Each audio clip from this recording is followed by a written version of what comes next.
기쁨 계신 여러분 주님의 이름으로 환영합니다.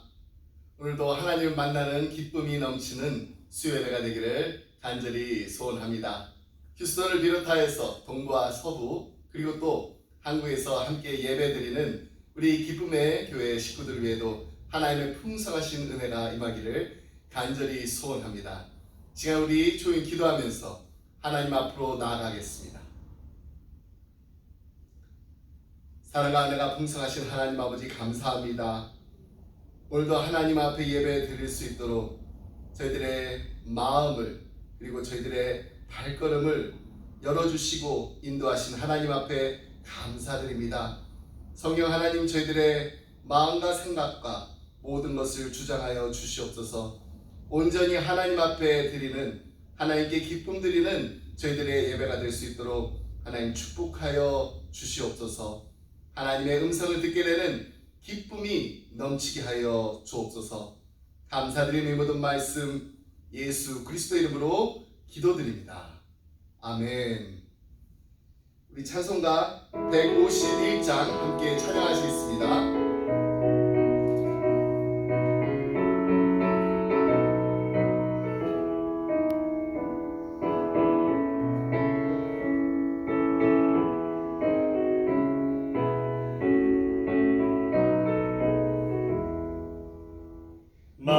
만왕의 왕 내 주께서 왜 거쳐 당했나. 이 벌레 같은 날 위해 그 보혈을 였네. 십자가 십자가 내가 처음 볼 때에 나의 맘에 큰 고통 사라져. 오늘 믿고서 내 눈 밝았네. 참 내 기쁨 영원하도다. 주 십자가 못 박힘은 속죄 하나님과 그 긍휼함과 그 은혜 말할 수 없도다. 십자가 십자가 내가 처음 볼 때에 나의 맘에 큰 고통 사라져. 오늘 믿고서 내 눈 밝았네. 참 내 기쁨 영원하도다.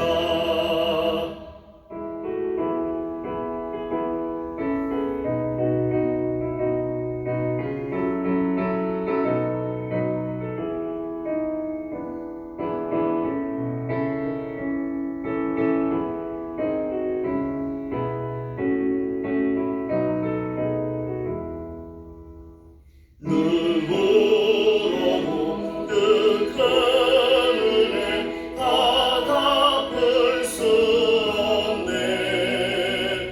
나 주님께 몸 바쳐서 주에게 힘쓰리. 십자가 십자가 내가 처음 볼 때에 나의 맘에 큰 고통 사라져. 오늘 믿고서 내 눈 밝았네. 참 내 기쁨 영원하도다. 아멘. 우리 찬송가 191장 함께 찬양하시겠습니다.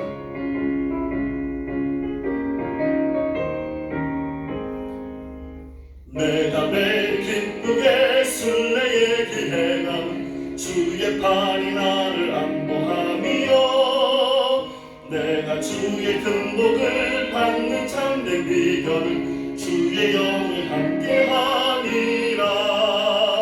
성령이 계시네. 할렐루야 함께하시네. 좁은 길을 걸으며 밤낮 기뻐하는 것 주의 영이 함께하니라. 저는 죄에 빠져서 평안함이 없을 때 예수 십자가의 공로 힘입어 그 밤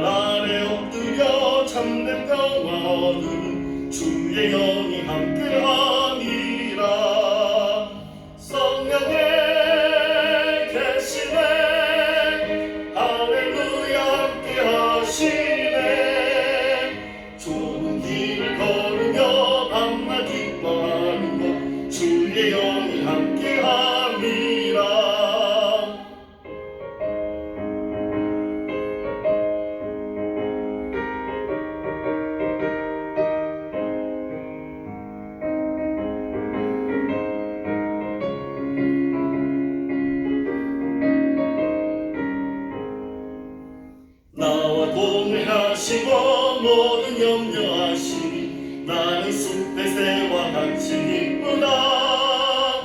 내가 기쁜 마음으로 주의 뜻을 행하면 주의 영이 함께하니라.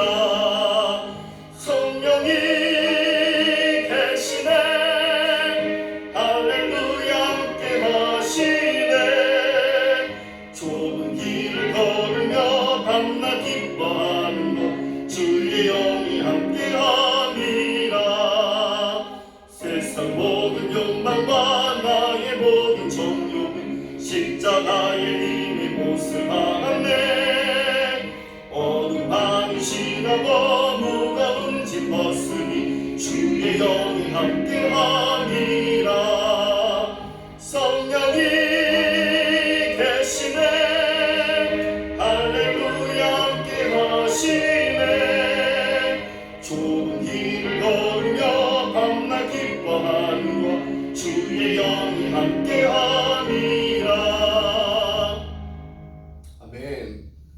오늘 함께 나눈 말씀은 사도행전 2장 14절로 22절까지 말씀 함께 보겠습니다. 사도행전 2장 14절로 22절 말씀 우리 함께 교독하겠습니다. 베드로가 11 사도와 함께 서서 소리를 높여 이르되 유대인들과 예루살렘에 사는 모든 사람들아, 이 일을 너희로 알게 할 것이니 내 말에 귀를 기울이라. 때가 제3시니 너희 생각과 같이 이 사람들이 취한 것이 아니라 이는 곧 선지자 요엘을 통하여 말씀하신 것이니 일렀으되 하나님이 말씀하시기를 말세에 내가 내 영을 모든 육체에 부어 주리니 너희의 자녀들은 예언할 것이요 너희의 젊은이들은 환상을 보고 너희의 늙은이들은 꿈을 꾸리라. 그때 내가 내 영을 내 남종과 여종들에게 부어 주리니 그들이 예언할 것이요 또 내가 위로 하늘에서는 기사를 아래로 땅에서는 징조를 베풀리니 곧 피와 불과 연기로다. 주의 크고 영화로운 날이 이르기 전에 해가 변하여 어두워지고 달이 변하여 피가 되리라. 누구든지 주의 이름을 부르는 자는 구원을 받으리라 하였느니라. 이스라엘 사람들아, 이 말을 들으라. 너희도 아는 바와 같이 하나님께서 나사렛 예수로 큰 권능과 기사와 표적을 너희 가운데서 베푸사 너희 앞에서 그를 증언하셨느니라. 아멘. 링컨은 사람이 나이가 40이면은 자신의 얼굴에 대해서 책임을 져야 한다고 했습니다. 잘생겨야 한다는 말이 아닙니다. 그 사람의 마음이 얼굴에 나타나게 되어 있다는 것입니다. 그래서 우리 얼굴은 과거의 이력서입니다. 또 현재의 현황판입니다. 그리고 미래를 알리는 게시판이라는 말이 맞습니다. 근데 성경에 보면 우리 크리스찬들의 중요한 임무 중에 하나가 하나님을 알리는 하나님의 얼굴 역할을 해야 한다는 것입니다. 물론 성경에 얼굴이라는 단어를 직시해 놓은 곳은 없지만은 그와 비슷한 단어를 수없이 반복해서 말씀하고 있습니다. 고린도후서 2장 15절 말씀입니다. 우리는 구원받는 자들에게나 망하는 자들에게나 하나님 앞에서 그리스도의 향기니. 고린도후서 3장 3절 말씀도 보겠습니다. 너희는 우리로 말미암아 나타난 그리스도의 편지니 이는 먹으로 쓴 것이 아니요 오직 살아계신 하나님의 영으로 쓴 것이며 또 돌판에 쓴 것이 아니요 오직 육의 마음판에 쓴 것입니다. 말씀 하나 더 보겠습니다. 고린도후서 5장 20절 말씀입니다. 그러므로 우리가 그리스도를 대신하여 사신이 되어 하나님이 우리를 통하여 너희를 권면하신 것 같이 그리스도를 대신하여 간청하노니 너희는 하나님과 화목하라. 그렇습니다. 우리는 그리스도의 향기입니다. 우리는 그리스도의 편지입니다. 그리고 우리는 그리스도의 사신입니다. 이 모든 이야기들이 무슨 말씀인가요? 세상 사람들이 우리의 모습을 보고 하나님이 어떤 분이신지를 알게 된다는 것입니다. 그러니 우리의 모습이 얼마나 중요합니까? 저는 이런 관점에서 바라볼 때 우리 한국 교회가 실패했다고 생각합니다. 겉으로는 부흥했습니다. 겉으로는 성장했습니다. 하지만은 과연 그동안 우리는 하나님의 모습을 세상에 올바로 보여주고 있었는가? 이제는 우리 자신을 깊이 돌아봐야 합니다. 한국 교회가 실패한 여러 부분에서 오늘 본문 말씀과 관련해서 한 가지를 뽑으라고 한다면은 그것은 다름 아닌 성령 충만에 관한 모습일 것입니다. 우리 한국 교회는 성령 충만의 그 모습을 세상 사람들에게 아주 잘못 보였습니다. 예전에 한국 연합 기독교회가 그 설문조사를 했는데요. 이런 질문을 했습니다. 성령 충만하면 어떤 것을 연상하게 됩니까? 이 질문에 대한 답의 그 첫 번째가 무엇인지 아세요? 성령. 그러면 사람들의 머릿속에는 아우성이라는 그 단어가 가장 먼저 나온다는 것입니다. 아우성. 두 번째는 더 심합니다. 광란입니다. 세 번째는 소란입니다. 네 번째는 그래도 좀 낫습니다. 신비한 체험입니다. 다섯 번째는 일시적인 흥분. 그 다음이 군중심리라고 합니다. 그리고 마지막 질문을 하나 더 했다고 해요. 그렇다면 당신도 이 성령을 받고 싶습니까? 이러한 체험은 하고 싶습니까? 사람들이 대답하기를 절대 아닙니다 라고 했다는 것입니다. 여러분, 성령에 대한 이미지가 이렇다면 정말 누가 받고 싶어 하겠습니까? 그렇다면 이 책임이 누구에게 있을까요? 바로 우리에게 있는 것입니다. 한국 교회는, 우리 크리스천들은 성령 하나님에 대한 올바른 모습을 세상에 제대로 조명해 주지 못했습니다. 아니, 오히려 거룩하신 제3위의 하나님, 성령 하나님이 세상 사람들에게는 혐오의 대상이 되고 말았습니다. 여러분, 정말로 성령님이 그렇게 이상한 분이신가요? 성령 하나님이 광기가 있는 분이신가요? 아닙니다. 근데 왜 이렇게 되었을까요? 우리가 우리의 얼굴 노릇을 잘못했기 때문입니다. 우리는 지난주 오순절에 일어난 성령 강림의 사건에 대해 말씀을 나누었습니다. 사도행전 2장 2절로 3절 말씀입니다. 호련히 하늘로부터 급하고 강한 바람 같은 소리가 있어 그들이 앉은 온 집에 가득하며 마치 불의 혀처럼 갈라지는 것들이 그들에게 보여 각 사람 위에 하나씩 임하여 있더니, 이것이 바로 성령 충만한 그의 모습이라고 말씀드렸습니다. 보이지 않는 바람과 같이 하나님이 보이지 않는 그 능력이 나타나는 곳이 바로 교회입니다. 그리고 불의 혀같이, 불꽃같이 교회는 거룩함의 열망을 품은 자들이 모인 곳이 바로 성령 충만한 교회의 모습입니다. 그런데 13절 말씀을 보면은 또 어떤 이들은 조롱하여 이르되 그들이 새 술에 취하였다 하더라고 합니다. 그래서 사도 베드로가 그들의 그 오해를 바로 잡아주기 위해서 분연히 일어나 설교를 하기 시작합니다. 사도행전에는 베드로와 사도 바울의 설교가 20%나 차지하고 있습니다. 스데반의 그 설교까지 합하게 되면은 사도행전의 4분의 1이 설교입니다. 베드로가 일어나서 설교할 때 두 가지 이야기를 합니다. 오늘은 베드로의 설교 가운데 전반부만 다룰 것입니다. 먼저 15절로 16절 말씀 함께 보겠습니다. 내가 제3신이 너희 생각과 같이 이 사람들이 취한 것이 아니라 이는 곧 선지자 요엘을 통하여 말씀하신 것이니 일러스되, 제3신은 오전 9시입니다. 아무리 술을 좋아하는 사람이라고 해도 알코올 중독자가 아닌 이상 일어나자마자 아침 9시부터 술 먹고 취한 사람을 보신 적이 있으신가요? 많지 않습니다. 그러니까 지금 아침 9시니까 술 취할 리가 없다라는 거예요.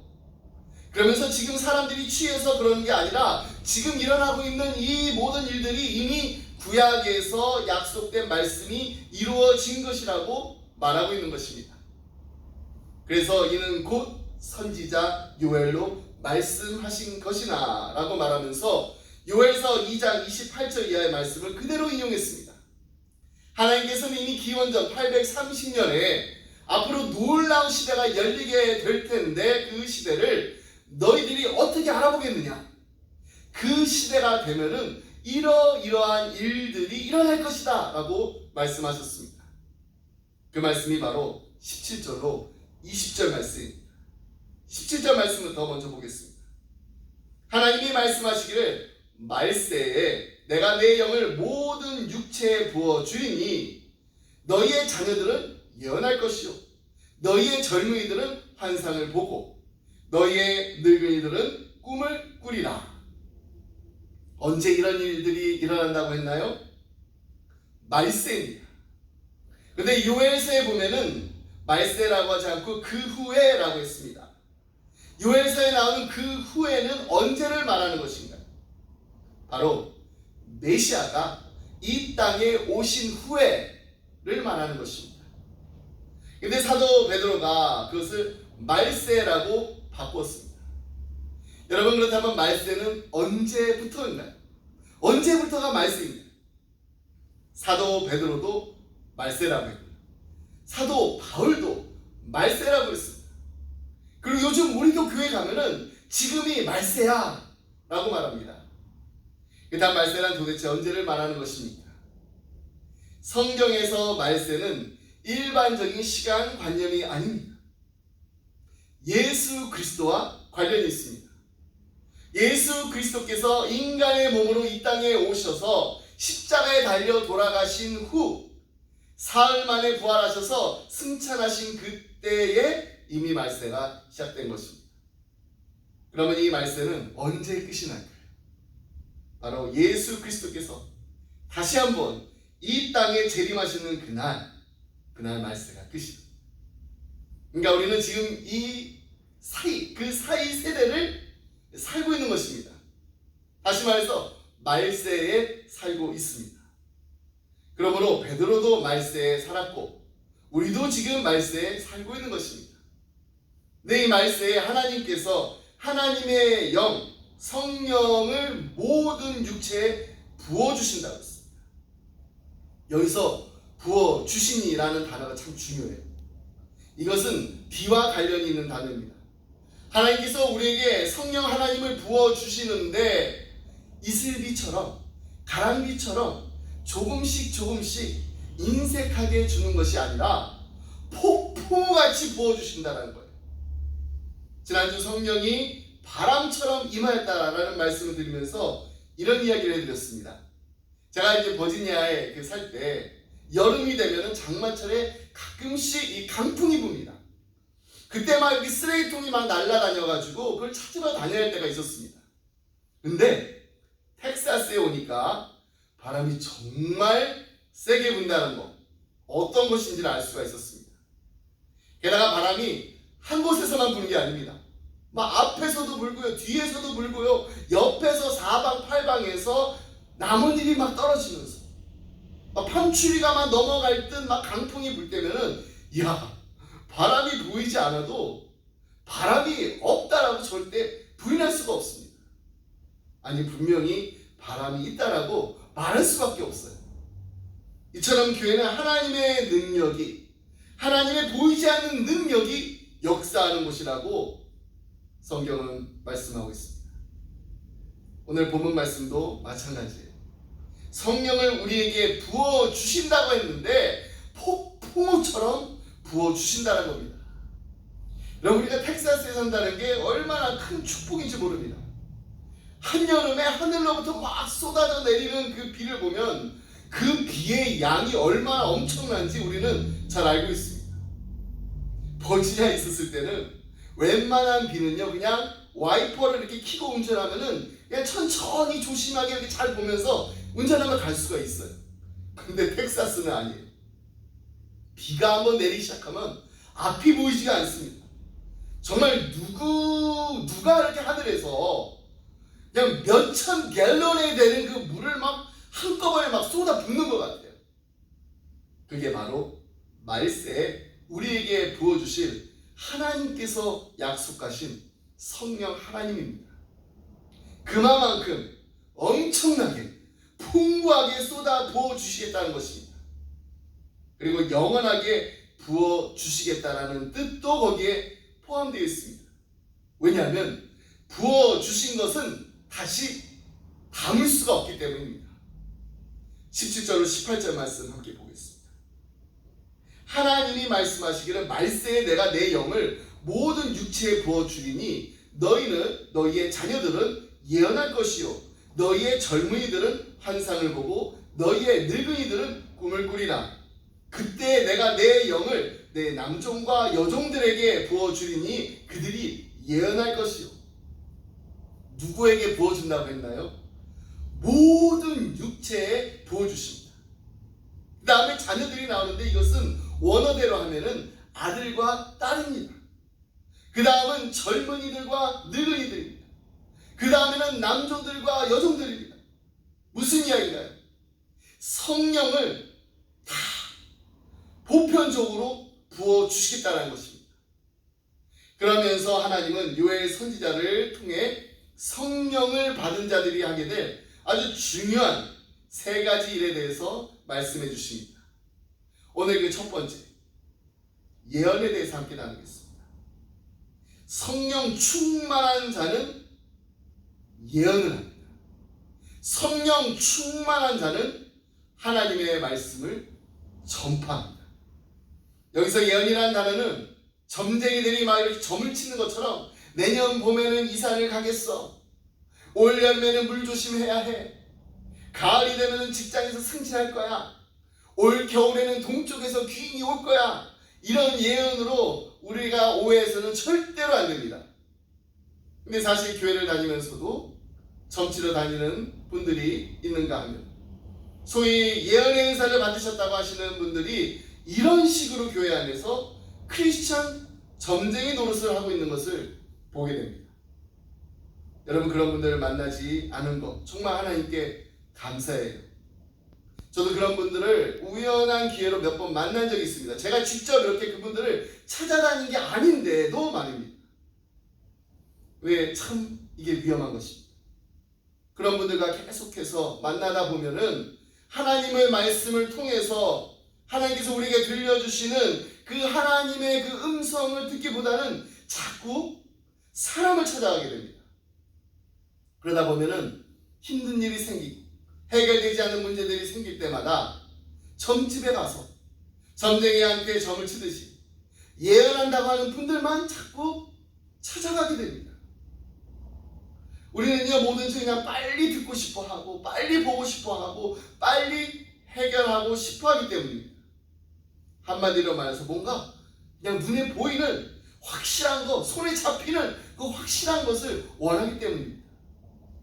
그렇다면은 정말 확실한 걸 원한다면은 가장 확실한 것을 찾아야지.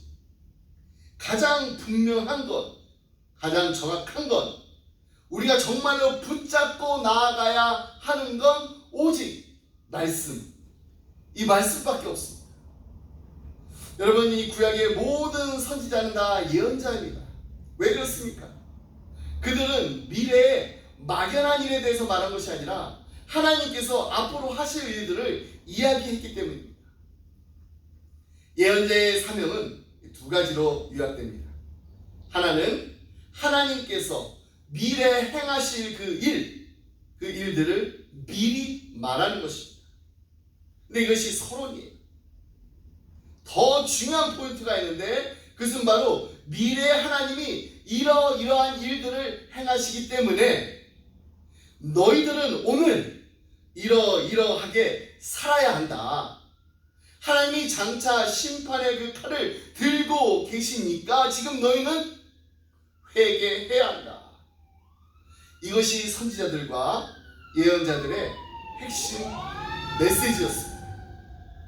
그래서 이들 선지자들은 먼저 하나님의 예언을 백성들에게 말하기 전에 꼭 하나님의 마음을 깊이 이해하는 것이 필요했습니다.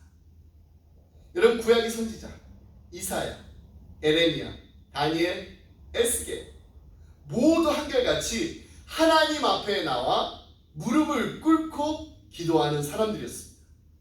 그리고 하나님께서는 그들이 기도할 때 나타나셔서 하나님의 마음을 그들에게 가르쳐 주셨습니다.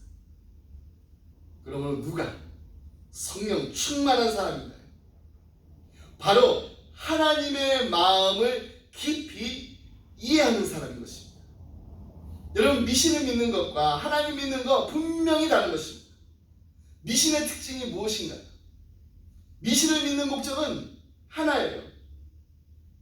이기주의적인 내 유익, 내가 원하는 것을 얻기 위해서입니다. 그래서 열심을 냅니다. 지성이면 감천이라고, 그래 정말로 내가 이렇게 열심히 하면은 정화수를 떠놓고 비나이다 한없이 빌고 또 빌면은 이루어질 거야. 근데 거기에는요, 신의 뜻이 중요하지 않습니다.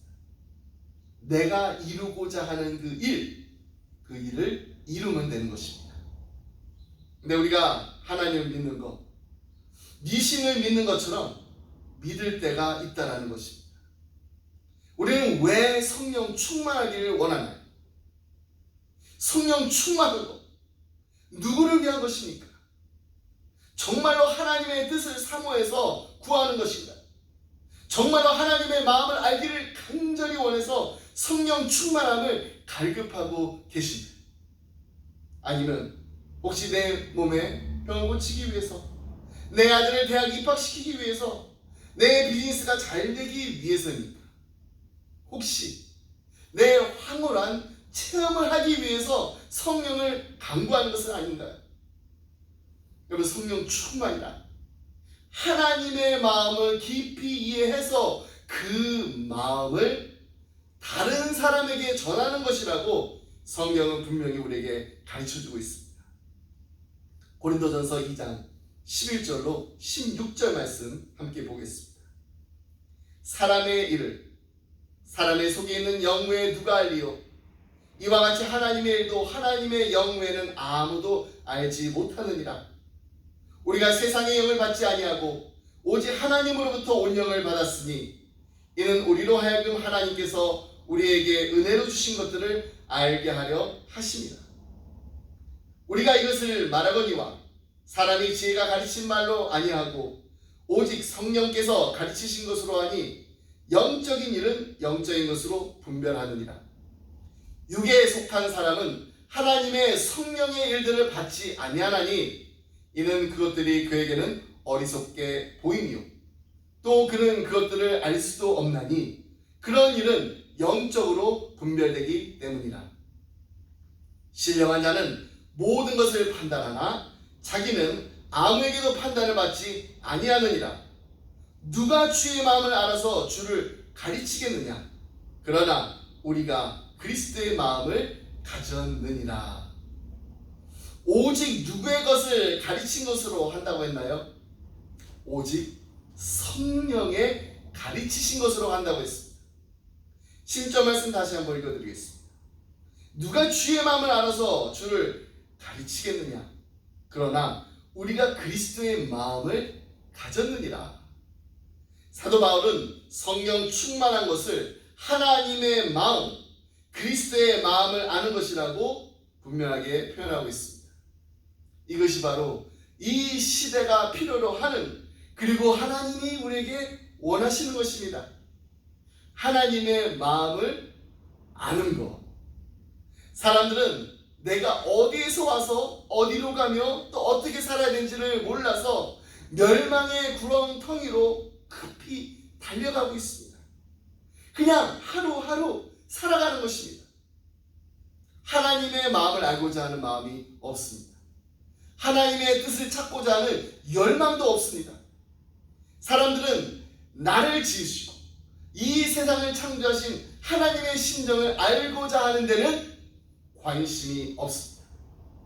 그래서 그것을 깨우쳐 주려고 하나님께서는 우리를 성령 충만하게 하신 것입니다. 그렇습니다. 성령 충만한 자가 해야 할 일은 하나님의 마음을 깨달아 아직 깨닫지 못한 사람들에게 하나님의 말씀 전파하는 것입니다. 이런 성령 충만의 역사가 우리 기쁨의 가정과 우리 기쁨의 교회에 임하기를 간절히 소원합니다. 여러분, 우리 자녀들에게 가르쳐야 합니다. 우리 친구들에게 전파해야 됩니다. 우리 이웃들에게 알려야 합니다. 성령 충만한 자는 예수 그리스도의 증인입니다. 증인으로서 살아야 됩니다. 그렇다면 내가 성령 충만한가 아닌가 간단하게 체크해 볼 수 있는 방법이 있습니다. 지금 오늘 내가 전하고 있는 것은 무엇인가? 그것에 대한 확실한 답을 우리가 할 수 있다라면은 우리는 분명하게 알 수 있습니다. 하나님의 마음을 바로 알고 하나님의 마음을 우리의 자녀들과 우리의 친구들과 그리고 우리 이웃들에게 전하는 성령 충만한 우리 모두가 되기를 간절히 소원합니다. 말씀드렸습니다. 오래전 몬테나주의 베너크에 살고 있던 이 몇몇 사람들이 금광을 찾았습니다. 험한 삶과 그 들을 지나는 것이 너무나 힘들어가지고 몇몇 사람들은 도중에 쓰러져 죽었습니다. 또한 인디언들이 공격을 해서 좋은 물건들과 말들 모두 다 빼앗겼습니다. 다시 한번 자기들 영토에 들어오면은 그때는 모두 죽이겠다고 협박했습니다.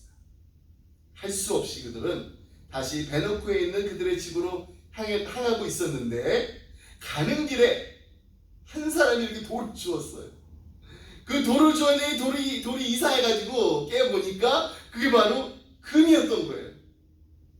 기진맥진했던 사람들이 갑자기 막 힘이 솟았습니다.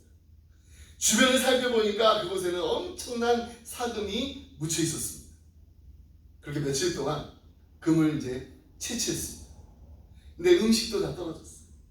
장비도 사실 없습니다. 도저히 더 계속할 수가 없었어요. 그래서 베너크에 있는 집으로 이제 돌아가가지고 음식과 장비를 새롭게 챙기자. 그래서 정한 날에 우리 함께 만나가지고 여기 다시 오자라고 이렇게 약속을 했습니다. 근데 또 다른 한 가지 더 약속이 있었는데 그것은 모두 목숨을 걸고 약속하기를 금을 발견한 그 일에 대해서는 우리 아무에게도 말하지 말자라는 것이었어요. 집으로 돌아온 그들 정말 그 약속 지켰어요. 며칠에 걸쳐가지고 이제 다시 떠날 준비를 했습니다. 이제 떠날 날이 이제 다 되었어요. 약속된 그 장소에 모였는데 이게 웬일인가요? 그들 주변에 100여 명의 사람들이 막 따라 나선 것입니다. 도대체 누가 이 비밀을 누설했단 말인가? 어떻게 이렇게 많은 사람들이 그들의 계획을 알고 따라 나설 수 있을까? 근데 나중에 알고 보니까 정말로 아무도 비밀을 누설한 사람이 없었습니다. 한 사람도 없었어요. 한 사람도 자기들이 내가 금을 찾았다 이 말을 가족들한테도 알리지 않았습니다. 근데 도대체 어떻게 하게 됐을까? 그것은 다름 아닌 금광을 발견한 그 사람들의 얼굴에서 솟아나는 기쁨과 생기와 희망 때문이었습니다. 사람들이 그걸 보게 된 거예요. 아무도 말하지 않았지만은 모두가 이들의 비밀을 알 수 있게 되었던 것입니다. 여러분, 저는 이것이야말로 성령 충만한 자들의 모습이 되어야 한다고 믿습니다. 여러분, 우리가 영생을 얻고 하나님의 자녀가 된다는 것이 황금 노다지를 발견한 것보다 못한 것인가요? 성령 충만하여서 하나님의 마음을 알게 되고 하나님의 뜻을 깨닫게 된 우리의 가슴과 우리의 얼굴에는요 환희가 넘쳐요. 오늘 말씀 시작하면서 우리는 하나님의 얼굴이 되어야 한다라고 말씀드렸습니다. 우리는 그리스도의 향기입니다. 우리는 그리스도의 편지입니다. 그리고 우리는 그리스도의 사신입니다. 세상 사람들이 우리의 모습을 보고 우리의 삶을 보고 하나님이 어떤 분이심을 알게 되는 이 엄청난 부르심에 귀하게 쓰임받는 우리 모두가 되기를 주님의 이름으로 축복합니다. 기도하겠습니다. 하나님 아버지 감사합니다. 우리를 그리스도의 향기로, 그리스도의 편지로, 그리고 그리스도의 사신으로 불러주심을 감사합니다. 세상 사람들이 우리의 모습을 보고 하나님이 어떤 분이심을 알게 되는 이 막중한 임무를 감당하라고 우리에게 성령을 부어주심을 감사합니다. 성령 충만하여 하나님의 마음을 알고 하나님의 뜻을 알아 하나님의 말씀을 담대하게 전하는, 하나님의 마음과 뜻을 전하는 우리 기쁨의 교회가 되게 하여 주옵소서. 우리의 자녀들에게, 우리의 친구들에게, 그리고 우리의 이웃들에게 십자가의 비밀을 알리는 예수 그리스도의 상증인들이 다 되게 하여 주옵소서. 하나님의 마음을 알게 되고 하나님의 뜻을 깨닫게 된 그 환희가 우리의 가슴과 우리의 얼굴에 넘쳐나서 세상 사람 모두가 이 놀라운 십자가의 비밀을 알게 되는 하나님의 얼굴로 이 땅을 살아가게 하여 주옵소서. 우리의 입술로 뿐만 아니라 우리의 삶으로 그리스도의 복음과 사랑을 전하는 기쁨의 교회, 기쁨의 가정이 되게 하여 주옵소서. 감사드리며 이 모든 말씀 우리를 위하여 십자가에 못 박혀 달려 돌아가신 예수 그리스도 이름으로 기도드립니다. 아멘. 우리 다 같이 함께 찬양하시겠습니다. 아버지 당신의 마음이 있는 곳에 나의 마음이 있기를 원해요. 아버지 당신의 눈물이 고인 곳에 나의 눈물이 고이길 원해요. 아버지 당신이 바라보는 영혼에게 나의 두 눈이 향하길 원해요. 아버지 당신이 울고 있는 어두운 땅에 나의 두 눈이 향하길 원해요. 나의 마음이 아버지의 마음 알아 내 모든 뜻 아버지의 뜻이 될 수 있기 나의 온몸이 아버지의 마음 알아 내 모든 삶 당신의 삶 되기를.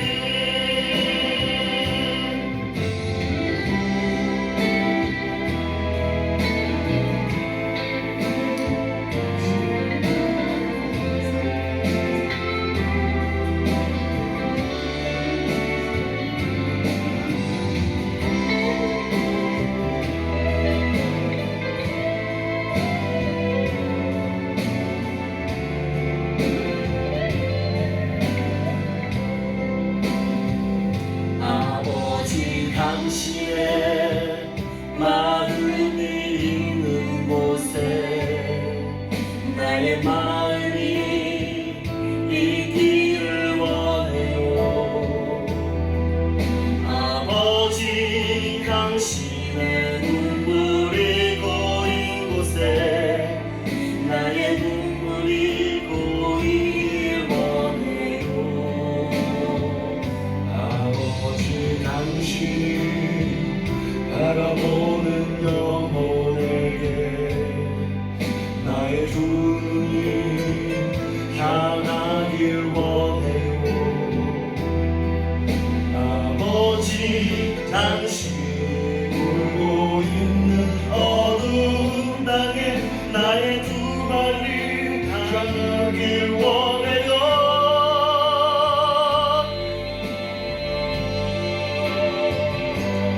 나의 마음이 아버지의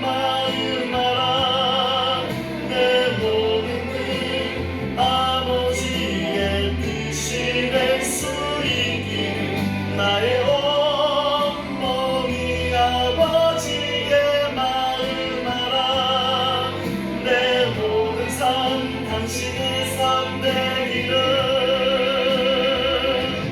나의 마음이 아버지의 마음 알아 내 모든 뜻 아버지의 뜻이 될 수 있기를 나의 온몸이 아버지의 마음을 알아 내 모든 삶 당신의 삶 되기를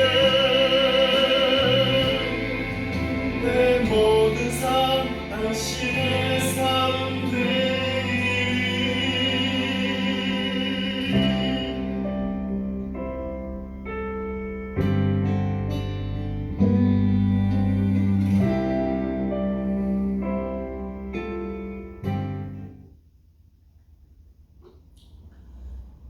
이제는 우리 주 예수 그리스도의 은혜와 하나님 아버지의 크신 사랑과 성령님의 감동하마 교통하심 하나님 성령 충만하기 원합니다. 하나님의 성령 우리에게 부어 주시옵소서. 그래서 하나님의 마음을 알게 하나님의 뜻을 깨닫게 되고 우리의 가슴과 우리의 얼굴에 환희가 넘치게 하여 주옵소서. 하나님의 얼굴로 이 땅을 살아가게 하여 주시옵소서. 그리스도의 향기로, 그리스도의 편지로, 그리스도의 사신으로 이 땅에서 하나님의 말씀을 전하며 날마다 살게 하여 주옵소서. 간절한 마음으로 기도하는 자를 떠나는 사랑하는 성도님들과 가정과 생활 그리고 주님의 몸된 교회 지금부터 영원토록 함께 하시길 간절히 축원하옵나이다. 아멘.